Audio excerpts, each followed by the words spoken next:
ത്രിപുരയിൽ 2016 ശേഷമാണ് BJPയുടെ പ്രവർത്തനം സജീവമായി മുന്നോട്ട് പോയത്. സുനിൽ ദിയോദർ അവിടെ പോയി പ്രവർത്തനം ആരംഭിച്ചതിന് ശേഷമാണ് CPMന്റെ അടിത്തറയ്ക്ക് ഇളക്കം തട്ടാൻ തുടങ്ങി. ആ ഒരു 1.5 വർഷത്തിനുള്ളിൽ അവിടെ കൊന്നത് 12 BJP പ്രവർത്തകരെയാണ്.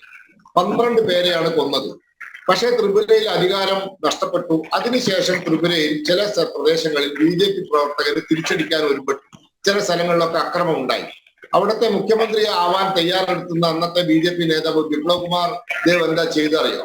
ആ മേഖല മുഴുവൻ സന്ദർശിച്ചിട്ട് ഒരാൾ പോലും അക്രമം കാണിക്കരുത് എന്ന് കർശനമായ താക്കീത് കൊടുത്തു. ആരും തിരിച്ചടിക്കാൻ മെനക്കെടരുത്, ജനങ്ങൾ നമുക്ക് അധികാരം തന്നിരിക്കുകയാണ്, ഉത്തരവാദിത്ത ബോധത്തോടെ പെരുമാറണമെന്ന് പറഞ്ഞ് എല്ലാ സ്ഥലത്തും അക്രമം നിയന്ത്രിക്കാൻ ഓടിച്ചെന്നത് BJPയുടെ മുഖ്യമന്ത്രി ആവാൻ പോകുന്ന ആളാണ്. അപ്പോൾ ആ തരത്തിലാണ് രാഷ്ട്രീയ പാർട്ടികൾ പെരുമാറേണ്ടത്, ഉത്തരവാദിത്ത ബോധത്തോടുകൂടി പെരുമാറണം. പക്ഷെ ഈ ഉത്തരവാദിത്ത ബോധമൊന്നും CPMന് ഇല്ല. അവർ എവിടെയാണ് കാണിച്ചിരിക്കുന്നത്? ഇന്ത്യയിൽ എവിടെയാണ് അവരെ ഉത്തരവാദിത്ത ബോധം കാണിച്ചിരിക്കുന്നത്?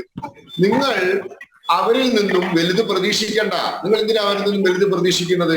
അവരിങ്ങനെയൊക്കെ ചെയ്യുള്ളൂ. അവർ അനുഭവത്തിൽ നിന്ന് പാഠം പഠിക്കാത്തവരാണ്. ഇന്ത്യ രാജ്യത്ത് അനുഭവത്തിൽ നിന്നും ഒരു പാഠവും പഠിക്കാത്ത പാർട്ടികൾ ആരാന്ന് ചോദിച്ചാൽ ഇടതുപക്ഷമാണ്. അതുകൊണ്ടാണല്ലോ ഇത് കനൽ ഒരു തരിയായി കേരളത്തിൽ അവശേഷിക്കുന്നത്. അവിടെയും ഇതാണ് സ്ഥിതി. അപ്പോൾ അതുകൊണ്ട് നിങ്ങൾ അവരിൽ നിന്നും വലുത് പ്രതീക്ഷിക്കണ്ട, നിങ്ങൾ ഇതൊക്കെ തന്നെ പ്രതീക്ഷിച്ചാൽ മതി. പക്ഷേ ഇവിടെ ഇപ്പൊ സംഭവിക്കുന്നത് എന്താന്ന് വെച്ച് കഴിഞ്ഞാൽ, ഇവിടെ കൃത്യമായി ലോക്സഭാ തെരഞ്ഞെടുപ്പിന് മുമ്പ് ഈ സർക്കാരിന്റെ സമ്പൂർണമായ പരാജയം കേരളത്തെ സാമ്പത്തികമായ അതിഗുരുതരമായ പ്രതിസന്ധിയിൽ എത്തിച്ച രീതിയിലുള്ള ഭരണ സംവിധാനം, ഇതൊന്നും ആരും ചർച്ച ചെയ്യാണ്ടിരിക്കുകയാണ്. ഇതൊക്കെയാണ് ഇവിടെ ചർച്ച ചെയ്യേണ്ടത്. പാർലമെന്റ് സമ്മേളനം നടക്കുന്നു. സംസ്ഥാന സർക്കാരിന്റെ കിട്ടാനുണ്ടോ? അത് കിട്ടാനുണ്ടോ ചോദിച്ചു വാങ്ങേണ്ട സമയമാണിത്. അവിടെ ഒന്നും നടക്കുന്നില്ല, ഒരു ചോദ്യവും ഇല്ല. ഞാൻ നേരത്തെ പറഞ്ഞ പോലെ UDF MP-മാരാണ് ചോദിച്ചത്. അപ്പോൾ അതുകൊണ്ട് ഭരണപരാജയം മറച്ചു വെക്കാനുള്ള ഈ ലോക്സഭാ തെരഞ്ഞെടുപ്പിന് തൊട്ടു മുമ്പുള്ള വലിയ ഒരു പദ്ധതിയായിരുന്നു ഇത്. ആ പദ്ധതി മുന്നോട്ട് പോയിരിക്കുന്നു. അതിൽ അവര് ഏറെക്കുറെ വിജയിച്ചിരിക്കുകയാണ്. പക്ഷേ എന്താ സംഭവിക്കാൻ പോകുന്നതെന്ന് വെച്ചാൽ, ഞാൻ എന്ന് പറഞ്ഞല്ലോ, ആളില്ലാത്ത ആളില്ലാത്ത പരിപാടിയാണ് നടക്കുന്നത്.